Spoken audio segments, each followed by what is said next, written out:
பல்லவர் காலம் கிபி 7ஆம் நூற்றாண்டு காலகட்டத்தில் மகேந்திரவர்ம பல்லவன் ஆட்சி செய்கின்ற பொழுது முதலாக சீயமங்கலம் என்ற ஒரு இடத்துல இருக்கக்கூடிய குடைவரையில நடராஜ பெருமானுக்கு ஒரு அருமையான வடிவத்தை கொடுத்திருக்காங்க. என்ன காலம் அது? அது 7ஆம் நூற்றாண்டு. 7ஆம் நூற்றாண்டுல தான் முதலாக தமிழ்நாட்டில் நடராஜருடைய வடிவத்தை குடைவரை கோயில்ல நம்மளால பார்க்க முடியுது. அதுல பிற்காலத்துல நம்ம இப்ப பார்க்கக்கூடிய நடராஜருடைய அது மாதிரியான அமைப்பு இல்லாம 4 கரங்களோட இருக்கக்கூடிய நடராஜரை பார்க்கிறோம். ஆனா இப்ப காலுக்கு கீழே முயலகனை நம்ம பார்க்கிறோம்.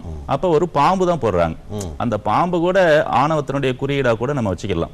ஏன்னா பிற்கால நடராஜர் உருவத்துல கூட சில இடங்களை நான் பார்க்கிறேன், முயலகன் கையில ஒரு பாம்பை பிடிச்சிக்கிட்டு இருக்கிற மாதிரியும், தூக்கிய பாதம் அந்த பாம்பு படம் எடுத்து இருக்கிறப்ப அந்த தலைக்கு மேல வைத்திருக்கக்கூடியது மாதிரியும், அந்த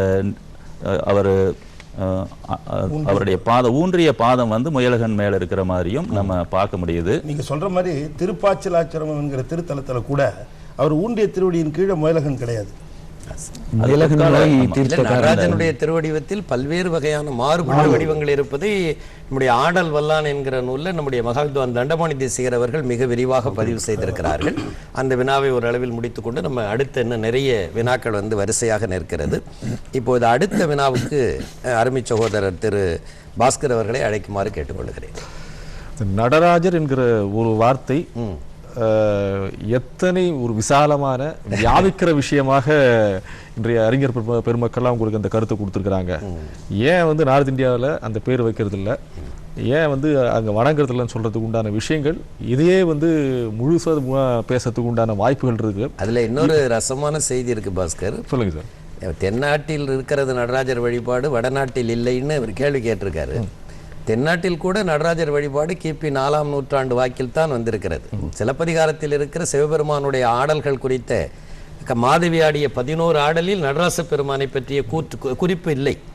திருவாரூரில் தியாகராஜாவா தில்லையில் நடராஜாவாங்கிற கேள்வியை ரொம்ப நாகரிகமாக கிளப்பி கொண்டு திருநாவுக்கரசர் பெருமான் முன்னோ பின்னோ நீ ஆரூர் கோயிலா கொண்டவாரேன்னு கேட்கிறாருன்னா கேள்வியிலேயே தியாகராஜா வந்த பிறகுதான் நடராஜா வந்திருக்காருன்னு 2 ராஜாக்கள் உண்டு சைவத்துல. முதல்ல பட்டிமன்றத்தை துவங்கினது அவர் தான் இந்த பட்டிமன்றத்தை ஆரம்பிச்சு வச்சவர். அதனால ஒரு 4ஆம் நூற்றாண்டு திருமந்திரத்தில் தான் இந்த பதிவுகள் காலத்தால் அது முற்பட்டது என்பது உறுதியானால் முதல் பதிவு அங்கதான் வருது. அதனால சங்க காலத்தில் கூட நடராஜர் வழிபாடு தமிழகத்தில் இருக்கவில்லை. காலப்போக்கில் இங்கே நடராஜர் வழிபாடு கிடைத்தது மாதிரி வடநாட்டில் பைரவர் போன்றிருக்கிற பல வழிபாடு மெல்ல தென்னாட்டுக்கு வந்தது. இப்பொழுது தென்னாட்டிலிருந்து பல இடங்களில் வடநாட்டிலேயும் பெரிய பெரிய அரண்மனைகள்ல பெரிய பெரிய பொருட்காட்சியகங்கள் எல்லாம் நடராஜர் வழிபாடுகள் வந்திருக்கிறது. அடுத்த கேள்வி போயிடலாம். மின்னஞ்சல் மூலமாக பிரியா ராஜ்குமார் என்கிற ஒரு நேயர் எழுதியிருக்காங்க. எனக்கு 1 வருடம் முன்பு திருமணம் ஆனது. கணவர் வியாபாரம் செய்ய போகிறார். நான் சிவனுக்கு எந்த வகையான பூஜைகள் செய்ய வேண்டும்? இந்த மாதிரி சிவனை நேர்த்தி செய்து கொண்டு கணவருடைய நலம், தன்னுடைய பணி, கணவருடைய வியாபாரங்கள் சரியா இருக்கிறதுக்கு என்ன செய்யணுங்கிறத சிவாச்சாரிய பெருமக்கள் தான் சொல்ல முடியுமே தவிர நம்மளால சொல்ல முடியாது. அதனால நம்முடைய அன்புக்குரிய ஐயா அருண் சுந்தரம் அவர்கள் இப்போது அதுக்கு விடை தருகிறார். இந்த காலகட்டத்துக்கு தகுந்தாற் போல ஒரு சுலபமான பூஜையை செய்து விடலாம். என்னது? சிவபெருமானுக்கு இருக்கக்கூடிய பலவிதமான உபச்சாரங்களில் மிகவும் எளிமையான உபச்சாரங்கள் பஞ்சோபச்சாரங்கள் என்று குறிப்பிடுவார்கள். சரி. வீட்டிற்கு அவர்கள் வீட்டிற்கு இருப்பதற்கு அந்த சிவலிங்க திருமேனியோ அல்லது படங்களோ அவைகளை வைத்து அவர்களுக்கு முதலில் சந்தனம் இட வேண்டும். அடுத்து புஷ்பங்களால் அலங்கரிக்க வேண்டும். அடுத்து தூபம் காட்ட வேண்டும். 4ஆவதாக தீபம் காட்டி முடிந்த அளவுக்கு ஏதோ ஒரு நைவேத்தியம் செய்து ஹாரதி செய்தால் இதோட பஞ்சோபச்சார பூஜை என்று குறிப்பிடுவார்கள். இதில் நாம் சாற்றக்கூடிய அந்த சந்தனமானது இந்த 5 உபச்சாரங்களும் பஞ்சபூதங்களின் வெளிப்பாடாக திகழ்கின்றன. நாம் சாற்றக்கூடிய அந்த சந்தனமானது நிலத்தினுடைய ஒரு குறிப்பாகவும், சாற்றக்கூடிய புஷ்பமானது ஆகாசத்தின் ஒரு குறிப்பாகவும், நாம் காண்பிக்கக்கூடிய தூபமானது வாயுவின் ஒரு குறிப்பாகவும், தீபமானது அக்னியின் அம்சமாகவும், நைவேத்தியமானது ஜலத்தின் அம்சமாகவும், இவ்வாறு பஞ்சபூதங்களையே இறைவனுக்கு சுருக்கமாக சமர்ப்பிக்கும் வகையாக எளிமையாக இந்த பஞ்சோபச்சாரம் ஒரு அருமையான விடை. அதாவது சிவபெருமானுடைய திருமேனியை படத்தை ஒன்று வாங்கி வச்சுக்கிட்டு சிவலிங்க பூஜை செய்யலாமா இல்லையாங்கிறது கேள்விக்குரியதா இருக்கு. அதனால ஒரு சின்ன சிவபெருமானுடைய படத்தை வாங்கி வச்சுக்கிட்டு ஐயா சொன்ன மாதிரி ஒரு சந்தனம் போட்டு வச்சு ஒரு மலர் எடுத்து போட்டு ஒரு சின்ன நைவேத்தியம் நீர் விழாவி வழிபட்டால் சிவனுடைய அருள் தனக்கும் கிடைக்கும், வெளியில போய் பணி செய்கிற கணவருக்கும் கிடைக்குங்கிறது ஒரு எளிமையான முறை. அந்த முறையை சகோதரி அவர்கள் பின்பற்றலாம்னா அதனுடைய ஒரு துணை கேள்வி இருப்பது மாதிரி தெரிகிறது. ஆமா சார், அதனுடைய தொடர்ச்சியா இன்னொரு கேள்வி கேட்டிருக்காங்க. சிவனுக்கு விரதம் இருப்பதற்கு என்ன மாதிரியான வழிமுறைகளை பின்பற்ற வேண்டும் அப்படின்னு கேட்டிருக்காங்க. அதையும் ஐயா தான் சொல்லணும். சிவனுக்கு விரதம்னா சிவனுக்கு பலவிதமான விரதங்கள் இருக்கின்றன. தலையாய விரதம் சிவனுக்கு 8ன்னு ஒரு இடத்துல நான் படித்தேன். சிவராத்திரி விரதம் அதுதான் ரொம்ப தலைமையானது. சிவராத்திரி விரதம், அதுபோல் பிரதோஷ விரதம், சோமவார விரதம் என்றெல்லாம் சிவபெருமான், அஷ்டமி விரதம், சதுர்தசி விரதம் சிவராத்திரியை சார்ந்தது. இவ்வாறு சிவபெருமானுக்கு பல விரதங்கள் இருக்கின்றன. அதில் முடிந்த அளவுக்கு ஏதோ ஒரு விரதத்தை, எந்த விரதம் அவர்களுக்கு எளிமையானதோ அந்த விரதத்தை எடுத்துக்கொண்டு செய்யலாம். இல்ல பெண்கள் ஆண்கள்னு இந்த சிவபெருமானுக்குரிய விரதங்கள்ல இன்னது தான் பெண்கள் செய்யலாம், ஆண்கள் அப்படி ஏதாவது இருக்கா? அப்படி இல்லை. சைவத்தின் பொறுத்தவரையில் சைவத்தில் பெண்களுக்கு எல்லாருக்குமே எல்லா அதிகாரமும் இருக்கு. அதுவும் சைவம்னா தீட்சை வாங்கிட்டு இருக்கக்கூடிய பெண்களுக்கு அதிகாரம் இருக்கிறது. பெண்களுக்கும் தீட்சை உண்டு. சமய தீட்சை, விசேஷ தீட்சை, நிர்வாண தீட்சை என்று 3 தீட்சைகள் வரை பெண்களுக்கும் அதுக்கு அதிகாரம் உண்டு. ஆனால் நம்ம மரபின்படி பார்த்தோம்னா கணவன்கிட்ட அனுமதி வாங்கிட்டு அந்த விரதத்தை செய்ய வேண்டும் என்பது முக்கியமாக குறிப்பிடப்பட்டது. தீட்சை பெற்றுக் கொள்வதோ அல்லது ஒரு சிவபூசி செய்வதோ பெண் விரும்பினால் அதற்கு சைவம் அனுமதி அளிக்கிறது. ஆனால் கணவனுடைய ஒப்புதலோடு அதை அவர்கள் பெற்றுக்கொள்ள வேண்டும்னு சொல்லுகிறது. அதனால நீங்க இப்ப சிவனுக்கு விரதம் இருப்பதுன்னா சிவ விரதங்கள் என்று பட்டியல் நிறைய இருக்கு. ஐயா சொன்ன மாதிரி சிவராத்திரி இன்னைக்கு கூட ராத்திரி போய் நல்ல ஒரு சிவாச்சாரிய பெருமகனாரையோ அல்லது ஒரு ஆதீன குருமுக சன்னிதானத்தையோ வணங்கி முறையாக முதல்ல ஒரு அனுஷ்டானம் எடுத்துக்கொண்டு அதை கொஞ்ச நாளைக்கு செய்த பிறகு அடுத்தடுத்த ஆண்டுகளிலே சிவபூசை எழுந்தருளை பண்ணி கொள்வதன் மூலமாக செய்யலாம். அவ்வளவுலாம் கடுமையாக இல்லைன்னா கூட சாதாரணமாக எளிமையாக ஒரு படம் எடுத்து வச்சு பூசை செய்து அவர்கள் அது செய்யலாம்ங்கிறது எளிமையான செய்தி. ஞானசம்பந்தனுடைய ஒரு பாடல் எனக்கு நினைவு வருகிறது. சொல்லுங்க. வீடும் ஞானமும் வேண்டுதீரேல் விரதங்களால் வாடி ஞானம் என்ன ஆவது, எந்தே வலஞ்சுழி நாடி ஞானசம்பந்தன் நற்றமிழ் இசை கற்று பாடும் வல்லார் அடி சேர்வது ஞானமே. ரொம்ப சுலபமா சொல்லிட்டு போயிட்டாரு. கஷ்டப்பட்டு கிடக்குறீங்க. ஞானசம்பந்தனுடைய திருமுறைகளிலே திருநெடுங்கலம் பதிகம் இருக்கிறது. எந்த விதமான துன்பங்கள் வந்தாலும் அதை நம்ம நீங்குவதற்கு மறையுடையா என்ற பதிகம் இடர்களையாய்ன்னு வரும். நமக்கு ஏற்படுகின்ற இடையூறுகளை எல்லாம் நீக்கம் செய்வதற்கு ஞானசம்பந்தர் பெருமானுடைய தமிழ் நிறைய பாடல்கள் இருக்கு. அவங்க சொன்னதுல கணவருடைய அனுமதி பெற்று அது செய்யுதுங்கிற பொழுதே ஒருவேளை கணவர் அதற்கு ஒப்புக்கொள்ளாத நிலை வருமானால் அப்ப என்ன அந்த பெண்ணு வழிபாடணும்னு நினைக்கிறா, பூஜை செய்யணும்னு நினைக்கிறாங்க. அந்த நேரத்துல இது ஒரு தடை. அதுக்கு தான் ஞானசம்பந்தர் இப்படி வழி சொல்லி இருக்காருன்றது அடியாருடைய அபிப்பிராயம். அவருக்கு ரொம்ப அது இன்னொன்னு அந்த விரதம்னு அவங்க அவர் குறிப்பிடுறது உடலை வருத்தி கொள்ளுகிற விரதம். அதுதான் அந்த உடலை வருத்தி கொள்வதற்கு நமக்கு உரிமை கிடையாது. இன்னும் திருஞான சம்பந்தர் இன்னும் வலியுறுத்தி திருஞான சம்பந்தர் திருநாவுக்கரசர் என்ன சொல்லுகிறார் என்று சொன்னால், பட்டினி கிடந்து உடலை வருத்திக் கொள்வதற்கு உனக்கு எந்த விதமான உரிமையும் கிடையாது. காரணம், நீ உண்ணுகிற உணவு உள்ளே இருக்கிற சிவத்திற்கு நைவேத்தியம். அப்ப சிவனை நீ பட்டினி போடலாமா? எந்த காலத்திலாவது திருக்கோயில்களில் இருக்கக்கூடிய சிவனுக்கு பூஜை நின்று நைவேத்தியம் நிற்குமா? கிடையாது. அப்ப உள்ளே சிவம் இருக்கிறது என்று நீ உண்மையாக நம்புவாயே. ஆனால் அப்ப சிவனுக்கு நைவேத்தியம்னா அந்த உணவை எப்படிப்பட்ட உணவு உண்ண வேண்டும் என்பதும் தெரியுது இல்லையா? கண்ட உணவை சாப்பிட்டா அது நைவேத்தியமா இருக்காது. எனவே உள்ளே உண்ணுகிற உணர்வு ஐயாவுக்கு ஒரு சின்ன ஐயாவுக்கு தெரியாததில்ல. நம்முடைய ஞானிகள் எல்லாம் பகல் 12 மணிக்குத்தான் உண்ணுகிற வழக்கமுடையவர்களாக இருந்திருக்கிறார்கள். அதற்கு என்ன காரணம் என்று சொன்னால், சூரியனானவன் உச்சியிலே வருகிற பொழுது உடம்பின் நிழல் உடம்பிலே ஒடுங்குமாறு போல ஆன்மாவுக்குள்ளே சிவம் முழுமையாக ஒடுங்குகிறது. அப்ப அந்த 12 மணிக்கு உண்ணுகிற உணவு சிவனுக்கு நைவேத்தியமாக ஆகிவிடுகிறது. இது ஊன் வளர்க்கின்ற உணவு அல்ல, இது சிவனுக்கு நைவேத்தியமாக செய்யப்படுகிற உணவு என்கிற பொருளிலே தான் அதை மாகேஸ்வர பூஜை என்று நம்முடைய சைவத்தில் அழைத்தார்கள். 12 மணிக்கு அப்புறம் சாப்பிட்டா அது அன்னம்பாலித்தம் தான். இல்ல, சைவத்தை போல் உலகத்தில் பெண்களுக்கு அதீத உரிமை தந்த சமயம் வேறு எதுவுமே கிடையாது. அற்புதம். அதுல அது மாதிரி எல்லா விதமான உரிமைகளையும் பெண்களுக்கு ஆண்களுக்கு சமமா தந்தது. அதுக்கு சிவபெருமானே எடுத்துக்காட்டு. 33 விழுக்காடு மட்டுமில்ல, 50 விழுக்காடு தன்னுடைய திருமேனியிலேயே இடம் தந்த கருணை கொடையாளர்னு பாக்குறோம். இன்னொன்னு சைவத்துல ஒரே ஒரு செய்தி எல்லாரும் குறையா சொல்றாங்க. மற்ற வடநாட்டிலிருந்து வந்த சமயங்களில் எல்லாம், வெளிநாட்டு சமயங்களில் எல்லாம் பெண்களுக்கு துறவு உண்டு. ஆனால் சைவத்தில் வைதிக மதங்களில் பெண்களுக்கு துறவு கிடையாது. அது ஏதோ பெண்களை இடிக்கிற மாதிரி அர்த்தம்னு இல்லை. ஏன் நம்முடைய பெண்கள் பெரியவர்கள் பெண்களுக்கு துறவில்லைன்னு சொன்னாங்கன்னா, அம்மா நீ பெண்ணாக இருப்பதே ஒரு பெரிய துறவு நிலை என்பதனால் தனியாக உனக்கு ஒரு துறவு வேண்டாம்னு கருதுகிற கருணையினால் சொல்லப்பட்டதே தவிர பெண்ணுக்கு துறவு இல்லைங்கிறது அவர்களை இழிப்பதற்காக சொல்லப்பட்டதல்லன்னு பேராசிரியர் ஞானசம்பந்தம், ஆசா ஞானசம்பந்தம் அவர்கள் ஒரு முறை எனக்கு சொன்னது நினைவுக்கு வருகிறது. இப்படி பல சிந்தனைகளை உண்டாக்கிய சகோதரி அவர்களுக்கு நம்முடைய பாராட்டுக்களை சொல்லுவோம். அடுத்து கேள்விக்கு இப்பொழுது பாஸ்கர் நம்மை அழைத்து செல்கிறார். அடுத்ததாகவும் ஒரு பாஸ்கர், அதற்குள் கொஞ்ச நேரம் நாம் முதல் காலத்திற்குரிய, இரண்டாம் காலத்திற்குரிய, மூன்றாம் காலத்திற்குரிய திருமுறை பாடல்கள் என்று ஒன்று உண்டு.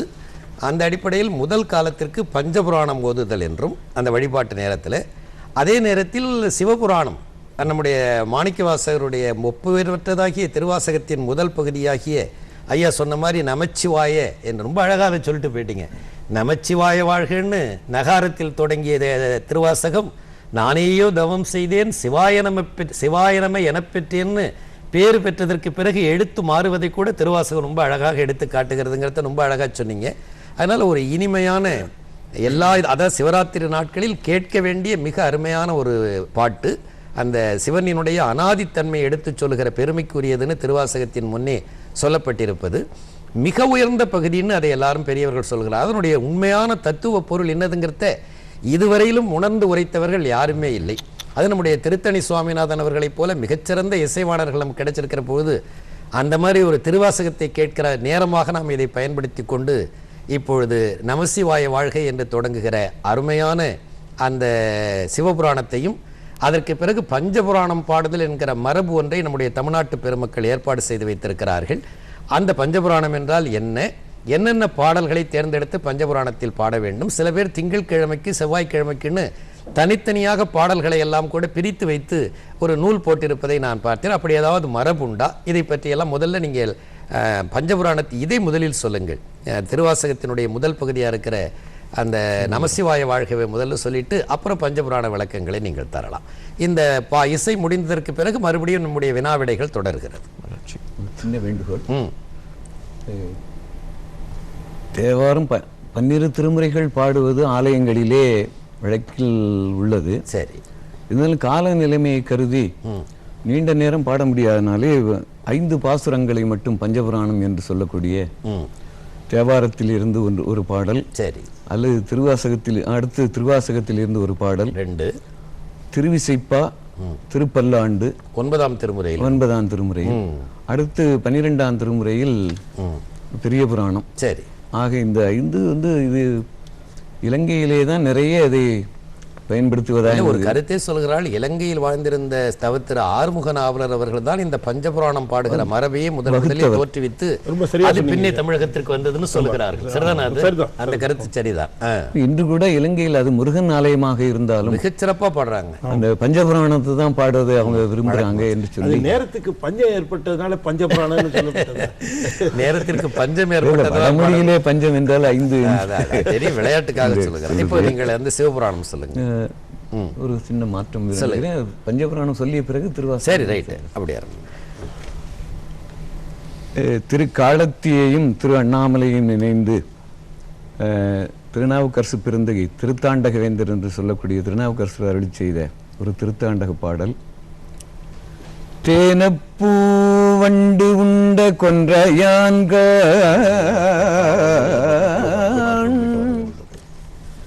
திரு ஏகம்பத்தான்கான்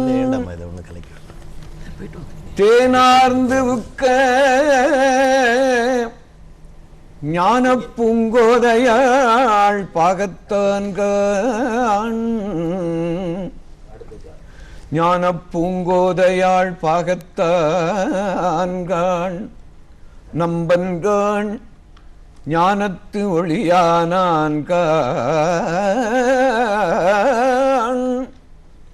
வானப்பேரூரும் அறிய ஓடி மட்டித்து நின்றான்கான்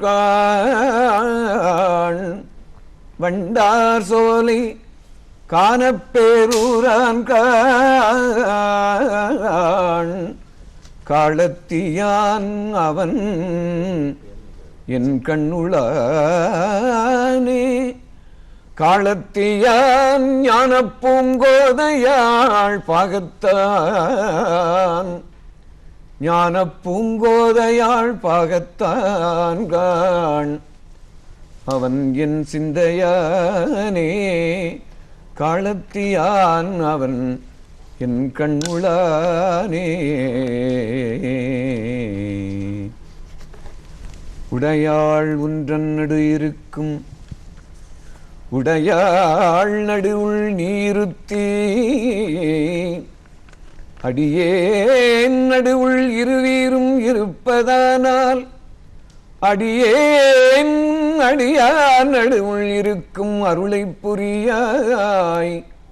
பொன்னம்பலத்து எம் முடியா முதலே என் கருத்து முடியும் வண்ணம் முன்னின்றே.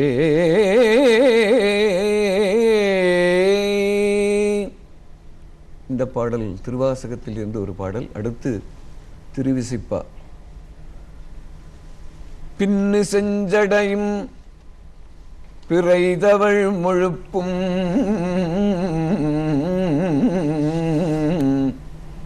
பெரியதன் கருணையும் காட்டி, அன்னை தேன் கலந்து இன்னமுது உகந்து அளித்து ஆங்கு அருள்புரி பரமர்தம் கோயில்.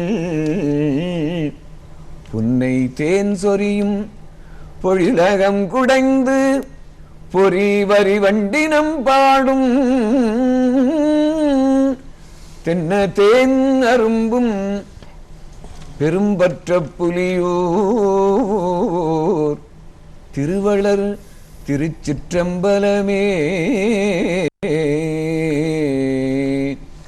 மிண்டு மனத்தவர் போமின்கள் மெய் அடியார்கள் விரைந்து வம்மின், கொண்டும் கொடுத்தும் கொடிகொடி சற்கு ஆட்சிமின் குழாம்புகுந்து,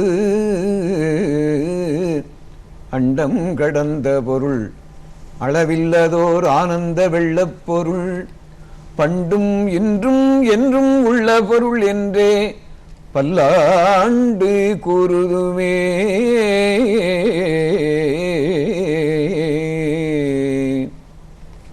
சேக்கிழார் பெருந்தகை அருளி செய்த பெரிய புராணத்தில் இருந்து ஒரு பாடல். இது அம்பிகையினுடைய பூசை செய்த சிறப்பினை கூறுகின்ற நமது கச்சி ஏகம்பத்தை சிறப்புக்குரியதாக வைத்து பாடிய பாடல்.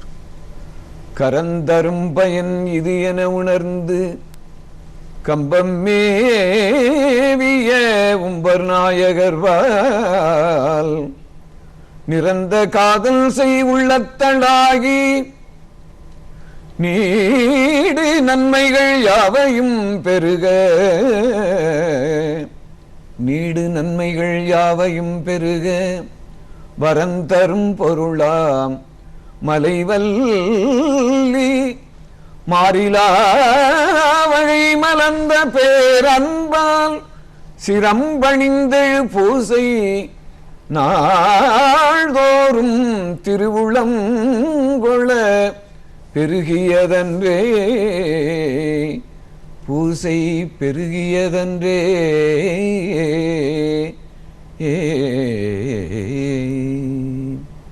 அடுத்து நீங்கள் கூறியபடி நம்முடைய முந்தைய வினைகளெல்லாம் அகல வேண்டுமானால் சிந்தை மகிழ சிவபுராணத்தை சொல்ல வேண்டும் என்று மணிவாசக பெருந்தகை சொல்லிய வண்ணம் இந்த சிவபுராணத்தை நாம் அடுத்து சிந்திக்கின்றோம். நமச்சிவாய வாழ்க, நாதன் தாழ்வாழ்க, இமைப்பொழுதும் என் நெஞ்சில் நீங்காதான் தாழ்வாழ்க, கோகழி ஆண்ட குருமனிதன் தாழ்வாழ்க, ஆகமமாகி நின்று அன்னிப்பான் தாழ்வாழ்க, ஏகன் அநேகன் இறைவன் அடி வாழ்க, வேகம் கெடுத்தாண்ட வேந்தன் அடி வெல்க, பிறப்பருக்கும் பிஞகந்தன் பெய்கழல்கள் வெல்க, புறத்தார்க்கு சேயோந்தன் பூங்கழல்கள் வெல்க, கரங்குய்வார் உள்மகிழும் கோன்கழல்கள் வெல்க, சிரங்குய்வார் ஓங்குவிக்கும் சீரோன் கழல் வெல்க, ஈசன் அடி போற்றி எந்தை அடி போற்றி, தேசன் அடி போற்றி, சிவன் சேவடி போற்றி, நேயத்தே நின்ற நிமலன் அடி போற்றி, மாயப் பிறப்பருக்கும் மன்னன் அடி போற்றி, சீரார் பெருந்துரை நம் தேவனடி போற்றி, ஆராத இன்பமருளும் மலை போற்றி சிவன் அவன் என் சிந்தையுள் நின்றதனால் அவன் அருளாலே அவன் தாழ் வணங்கி சிந்தை மகிழ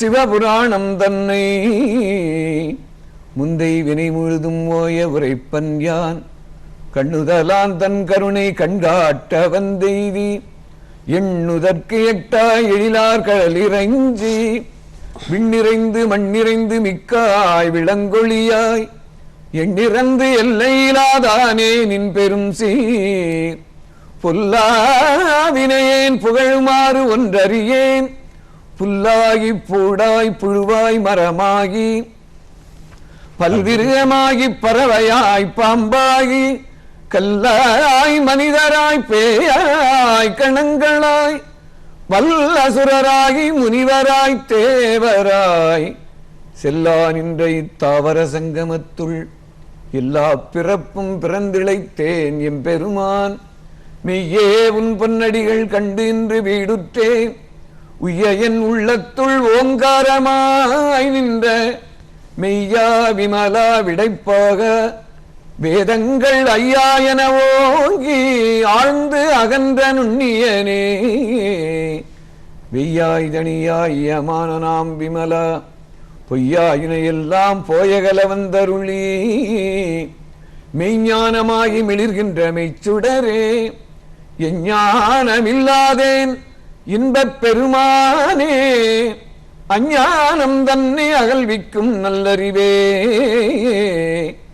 ஆக்கம் அளவு இறுதியில்லாய் அனைத்துலகும் ஆக்குவாய் காப்பாய் அழிப்பாய் அருள் தருவாய் போக்குவாய் என்னை புகுவிப்பாய் நின் தொழும்பில் நாற்றத்தின் நேரியாய் சேயாய் நனியானே மாற்றம் மனங்கழிய நின்ற மறையோனே கரந்த பார்க்கனலோடு நெய் கலந்தாற் போல சிறந்த அடியார் சிந்தனையுள் தேனூரி நின்று பிறந்த பிறப்பருக்கும் எங்கள் பெருமான் நிறங்கள் ஓர் ஐந்துடையாய் விண்ணோர்கள் ஏத்த மறைந்திருந்தாய் எம்பெருமான் வல்வினையேன் தன்னை மறைந்திட மூடிய மாய இருளை அறம்பாவம் என்னும் அருங்கயிற்றால் கட்டி புறந்தோல் போற்றிங்கும் புழுகளுக்கு மூடி மலம் சோறும் 9 வாயிற்குடிலை மலங்க புலனைந்தும் வஞ்சனையைச் செய்ய விலங்கு மனத்தால் விமலா உனக்கு கலந்த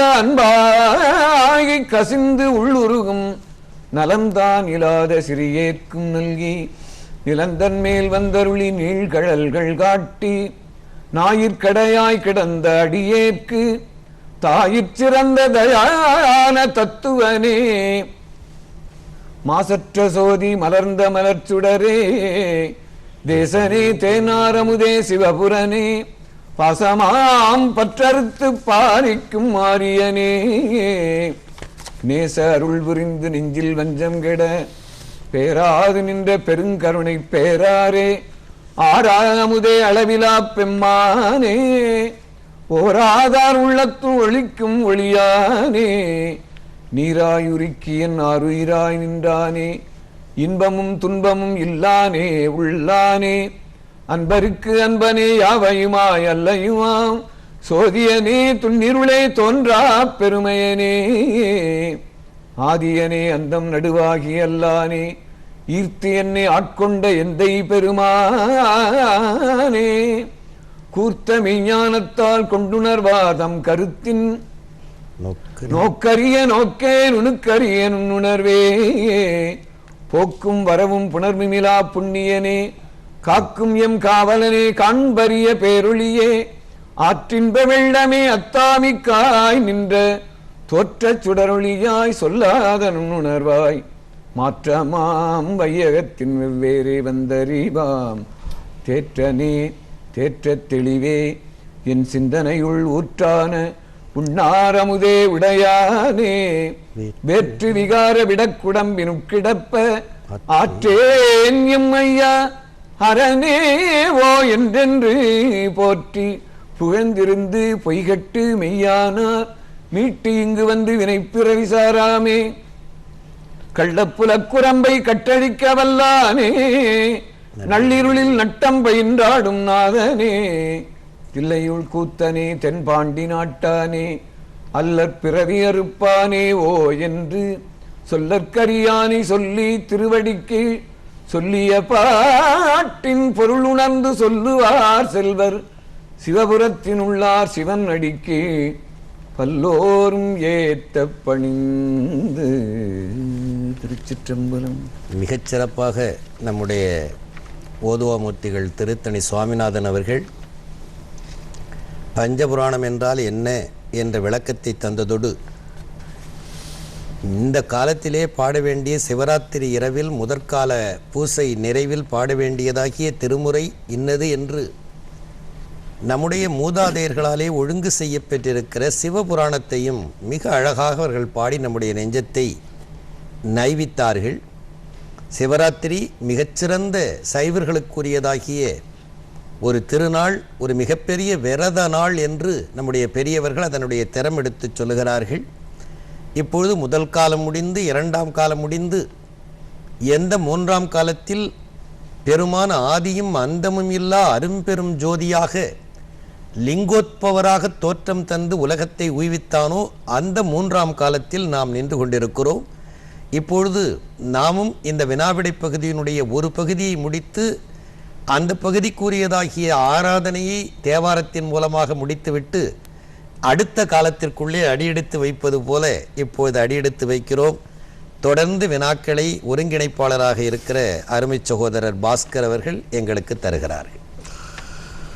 ரொம்ப அற்புதமான ஒரு பாடலை உள்ளம் மகிழ குளிர இனிமையாக்க ரொம்ப அற்புதமா பாடினாங்க சுவாமிநாதையா. ரொம்ப அருமையா இருந்துச்சு.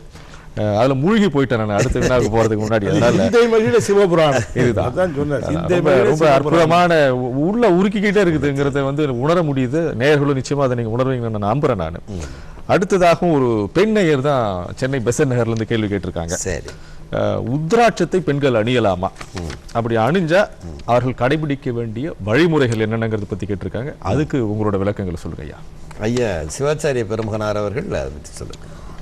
ருத்ராட்சத்தை பெண்கள் அணியக்கூடாது அப்படின்னு எந்த இதுவும் தடுப்பு எதுவும் இல்லை. சரி, பெண்கள்லாம் ருத்ராட்சத்தை அணியலாம். இந்த ருத்ராட்சத்துக்கு பலவிதமான முகங்கள், ஒரு முகம், இரு முகம், மூன்று முகம் என்று பலவிதமான முகங்கள் சொல்லப்பட்டிருக்கின்றன. ஒரு முகங்களுக்கும் ஒரு பயன்களும் சொல்லப்பட்டிருக்கின்றன. இந்தந்த முகத்திற்கு இந்தந்த தெய்வங்கள்லாம் அதிதேவதைகள் என்று சொல்லப்பட்டிருக்கின்றன. சரி, அதுபோல் இந்தந்த இடங்களில் இவ்வளவு ருத்ராட்சங்களை கொண்டு மாலைகளை அணிய வேண்டும் என்று குறிப்பிடப்பட்டு இருக்கிறது. கழுத்தில் 32 ருத்ராட்சங்கள், மாறு வரை இருக்கும் பொழுது அதற்கு 108 ருத்ராட்சங்கள், அதுபோல் தலையில் ருத்ராட்சங்கள் 51 ருத்ராட்சங்கள், 2 காதுகளிலேயும் 6 ருத்ராட்சங்கள், 2 தோள்களிலேயும் 16 ருத்ராட்சங்கள், 2 வளை போன்று 12 ருத்ராட்சங்கள் என்றெல்லாம் ருத்ராட்சத்தை பூணூலாக 108 மாலை ருத்ராட்சங்களை கோர்த்து பூணூலாக அணியலாம் என்றெல்லாம் குறிப்பிடப்பட்டிருக்கின்றன. ஆனால் சில தவிர்க்கப்பட வேண்டிய நேரங்களில் ருத்ராட்சங்களை நாம் தவிர்த்து விட வேண்டும் என்பதை நாம் அறிந்து கொள்ள வேண்டும். ஒரு குறிப்பா சொல்லுங்க, அது எந்த மாதிரி நமக்கு எந்தெந்த சமயங்கள் எல்லாம் நமக்கு வந்து தூய்மை இல்லை என்ற ஒரு நினைப்பு நமக்கு எல்லாருக்கும் ஏற்படும். சரி, அந்த நிலைமையெல்லாம் எப்பப்ப ஏற்படுறதோ அந்த சமயத்துல நாம் அந்த ருத்ராட்சத்தை தவிர்க்கணும். புலால் உண்ணுதல் இது போன்ற சில சமயங்களில் அதை தவிர்க்க வேண்டும். ஆனால் சிலருக்கு மட்டும் கழுத்தில் அணியக்கூடிய அந்த 32 ருத்ராட்சத்தை எப்பொழுதுமே தரித்துக் கொள்ளலாம் என்று இருக்கிறது.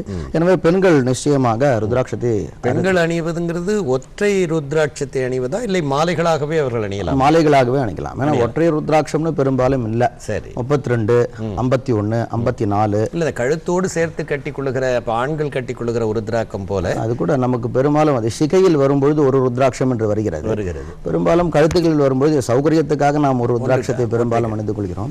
32 காரைக்குடி பக்கத்துல எல்லாம் பெண்கள் மங்கள நாணிலேயே ருத்ராட்சத்தை அணிந்து கொள்ளும். இப்ப நம்ம குண்டுகள் வைக்கிறாங்க இல்லையா, காசு கேட்கறாங்க மாங்கல்யத்துக்கு பக்கத்துல, அந்த செட்டிநாட்டு பகுதியில் இருக்கிறவர்கள்லாம் உருத்திராக்கத்தையே தங்களுடைய திருமாங்கல்யத்தோடு கட்டி புனிதமாக சைவ நெறியிலே தலை நிற்கிறார்கள். அது ஆனால் இப்போ ஐயா சொன்னீங்க சில குறிப்பிட்ட நேரங்களில் அதை வந்து தவிர்த்து விடுவது நல்லதுன்னு. இப்போ ஒரு ஆண்கள் ஒரு உத்ராக்க மாலையை போட்டுக்கொண்டு வெளியில் செல்கிற நேரத்தில் சில நேரங்களில் அவர்களுக்கு அந்த எந்தெந்த நேரங்களெல்லாம் வந்து இது இந்த புனித பொருள் அந்த கெட்டு புனித போயிடும்னு தன்மை நினைக்கிறோமோ அந்த நேரங்கள் அது அவருடைய மனோபாவத்துக்கு அதை விட்டுடலாம். அது குறிப்பிடப்பட்டு இருக்கிறது. சரி சரி, அதை பற்றி சபையில சொல்லுவது பொருத்தமாக இருக்காது. அது சக்க அறிஞர்கள் மூலமா நீங்க தெரிந்து கொள்ளலாம். அடுத்தது சொல்லுங்க தம்பி. அடுத்தது அதே நேயர் காந்திமதி நேயர் தான் பெசன் நகர் சென்னையில இருந்து கேட்டிருக்காங்க ஐயா. பெண்கள் வந்து சிவ பூஜை செய்யலாமா, அதனுடைய வழிமுறைகள் என்னென்ன கொஞ்சம் விளக்கமா சொல்லுங்க அப்படின்னு கேட்டிருக்காங்க. ஐயா சொன்னீங்கன்னா நல்லா இருக்கும். இதுவும் சைவாகமங்களில் சைவ நெறியில் சைவாகம நெறியில் தீட்சை அப்படின்றது விளக்கப்பட்டு இருக்கிறது. சரி. அந்த தீட்சையானது பல வகை. சரி. அது ஹௌத்ரி தீட்சை, நயன தீட்சை, ஸ்பர்ஷ தீட்சை என்றெல்லாம் தீட்சையை பலவாறாக குறிப்பிடுவார்கள். சரி. அது சிறந்த ஆச்சாரியர்கள் கிடைக்கும் பொழுது அவர்கள் கண்ணினால் பார்த்தாலேயே அதனால் தூய்மை பெறுவார்கள். நயன தீட்சை என்று குறிப்பிடுவார்கள். சரி. ஹௌத்ரி தீட்சை என்பது ஹோமம் செய்து மண்டலங்கள் எல்லாம் போட்டு பூஜை செய்து செய்யப்படக்கூடிய அந்த தீட்சைக்கு ஹௌத்ரி தீட்சை என்று பெயர். இவ்வாறான தீட்சைகளை 4 தீட்சைகளாக பிரிப்பார்கள். சமய தீட்சை என்று முதல் தீட்சை. அந்த சமய தீட்சை என்பது நாம் இந்த தமிழ்நாட்டில் இருக்கக்கூடிய சைவமானது வைதிக சைவம் அல்லது சித்தாந்த சைவம் என்று அதற்கு பெயர். ஏனெனில் ஒரு காலத்தில் சைவம் பலவிதமான சைவங்கள் நமது இந்தியாவிலே பரவி இருந்திருக்கின்றன. காபாலிக சைவம், அதுபோல் காலாமுக சைவம், பாசுபத சைவம், சித்தாந்த சைவம் என்று முக்கியமாக 4 சைவங்களை பிரிப்பார்கள். அதில் நாம் இருக்கக்கூடிய இந்த சைவமானது சித்தாந்த சைவம் என்று அந்த வகையை சார்ந்தது. இந்த சைவ மதத்தில் நுழைய வேண்டும் என்றால் முதலில் தீட்சை செய்து கொள்ள வேண்டும். அதற்கு சமய தீட்சை என்று பெயர். அதாவது சைவ சமயத்துள் நுழைவதற்கு செய்யக்கூடிய தீட்சை சமய தீட்சை. அந்த தீட்சை செய்து கொண்டிருக்கக்கூடிய அந்த தீட்சை செய்து கொள்வதற்கு பெண்களுக்கும் உரிமை இருக்கிறது, ஆண்களுக்கும் உரிமை இருக்கிறது. அடுத்து இருக்கக்கூடிய விசேஷ தீட்சை, அடுத்து இருக்கக்கூடிய நிர்வாண தீட்சை. எனவே இந்த தீட்சைகளை பெற்றுக்கொண்டு ஆச்சாரியரின் அனுமதியோடு நிச்சயமாக சிவ பூஜையை செய்யலாம். பெண்களுக்கும் சைவத்தில் சிவ பூஜை செய்வதற்கு முறையான ஆச்சாரியர் மூலமாக அந்த சிவ பூஜை எழுந்தருளை பண்ணி கொண்டு செய்யலாம்ங்கிற விதி இருக்கு. அது சகோதரி அவர்களுக்கு அந்த விடை போதுமானதாக இருக்கும். அடுத்த அம்பைமானதியில் பார்வதி நிறைய பூஜைகள் செய்து நான் பாடிய பாடலோட கரந்தரும் பையன் இது என உணர்ந்து கம்பம் மேவிய உம்பர் நாயகர் புராணங்களில் பல இடங்களில் அம்பிகை சிவலிங்கத்தை வைத்து பூசித்தாள்ங்கிற செய்திகள் நிறைய வருது. எண்ணில் ஆகமம்ங்கிற அந்த சேக்கிடாருடைய பாட்டிலையும் அது வருது. நம்ம சிவ அடியார்களை பற்றி சொல்லுகின்ற பொழுது பெண் அடியார்கள் மங்கையர்க்கரசியார், அப்பர் பிரம்மனுடைய தமக்கையார் திலகவதியார், இவர்கள் எல்லாம் அந்த காலத்திலேயே சிவ பூஜை செய்தவர்களைத்தான் நம்ம தெரிஞ்சுக்கிறோம். வெளிப்படையாக அவர்கள் அந்த பூஜையை செய்தார்கள்ங்கிற குறிப்பு பெரிய புராணத்தில் இல்லை. அவர்கள் இம்பர் மனைத்தவம் புரிந்து திலகவதியார் இருந்தார், மனைத்தவம் புரிந்திருந்தார்னு இருக்கு. தவம் புரிந்திருந்தார்னா நிச்சயமா அந்த தவத்துக்கு பூசை முதலிய நலன்னா உபகரணமாக இருந்திருக்க முடியும். அதனால அப்படி நம்புறதுல தப்பு கிடையாது. ஆக பெண்களுக்கு சைவம் சிவ பூஜை செய்வதற்குரிய அனுமதியை வழங்குகிறது என்பதுதான் சகோதரிக்குரிய விடை. அடுத்த வினாவுக்கு போவோமா? மகிழ்ச்சி சார், நிச்சயமா. சரி, அடுத்ததாக ஒரு பெண்ணையர் தான் இந்த கேள்வியை கேட்டிருக்காங்க. சரி, நம்ம சென்னை டி நகர்ல இருந்து இந்த கேள்வி கேட்டிருக்காங்க. இவர் சிவபெருமான்ட்ட நிறைய உரிமை எடுத்துட்டு ஒரு பாசத்தோடையும் அன்போடையும் கேட்டிருக்காரு. சிவ பூஜைக்கு என மிக கடுமையான ஆச்சாரங்களும் அனுஷ்டானங்களும் கூறப்படுகின்றன. அன்போடும் எளிமையோடும் பூஜை செய்யும் பொழுது அறியாமல் தவறு செய்தால் சிவன் மன்னிக்க மாட்டாரா? நல்ல கேள்விதான். அவர் தாய்மானவர் இல்லையா? அடுத்ததா கேட்டிருங்க. அதுக்கு ஒரு உதாரணமும் கொடுத்திருக்காங்க. ஏன்னா நாம ஏதோ புரிஞ்சுக்க கூடாதுங்கிறதுனால சிவ பூஜை செய்து கொண்டிருக்கும் பொழுது வாசலில் ஒரு காலிங் பெல் அடித்தால் நாம் என்ன செய்வது? அந்த நேரத்தில் நாம் மட்டுமே வீட்டில் இருக்கிறோம். இந்த சூழல் இது ரொம்ப பிராக்டிக்கலா இந்த அம்மா கேட்டிருக்காங்க, இந்த நேயர் கேட்டிருக்காங்க. நிறைய நேரங்களில் இந்த குழப்பமும் இருக்கு, பயம் இருக்கிறதுனால இவர் தாய்மானவர் இல்லையான்னு அதுவும் கேட்டாச்சு. எனக்கு கதவையும் நான் போய் திறக்கணும், என்ன பண்றது அப்படின்னு கேட்குறாங்க.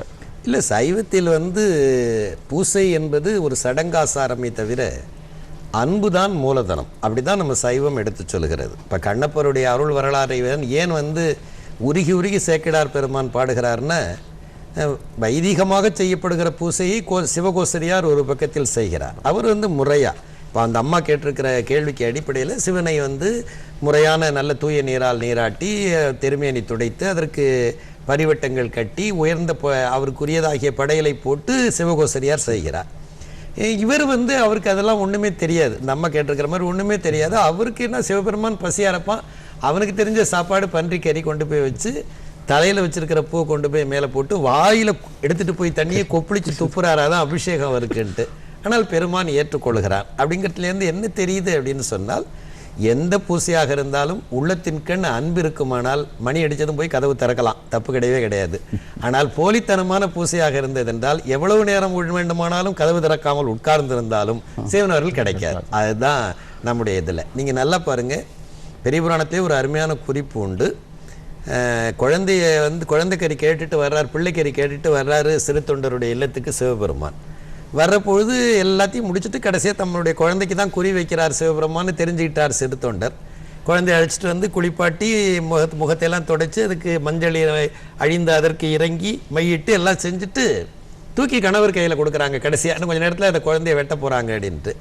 அந்த பெரியவர் ரொம்ப வைதிகமாக ரொம்ப ஆச்சாரத்தில் வர்றவர், இந்த சிவபூஜை மாதிரி வந்தவர் தூக்கி முத்தம் கொடுக்கறதுக்கு போகிறாரு வாயருகளை. அப்படி முத்தம் கொடுக்கறதுக்கு போகிற நேரத்தில் திடீர்னு அவருடைய அறிவு சொல்லுது, ஐயோ சிவபெருமானுடைய அடியாருக்கு படையலிட போகிற பொருளாயிட்டு இதை முத்தம் கொடுத்தால் எச்சில் பட்டு விடுமேன்னு அறிவு சொல்லுச்சு. அப்போ அறிவுபூர்வமாக பார்க்குற பொழுது முத்தம் கொடுப்பது கூட கூடாதுன்னு சொல்லுது. ஆனால் அதே பெரிய புராணத்தில் 10 பக்கம் தாண்டி போத்தீங்கன்னா வாயில் போட்டு அதுக்கி சுவைச்சு பார்த்துட்டு ரொம்ப சுகமாக இருக்குன்னு சொன்ன பன்றிக்கறியை கொண்டு போய் படையல் போட்டதையும் பெருமான் ஏற்றுக்கிட்டாருன்னா என்ன விஷயம்? இதில் ஒன்றும் முரண்பாடே கிடையவே கிடையாது. அன்புடையவர்களாக இருந்தால்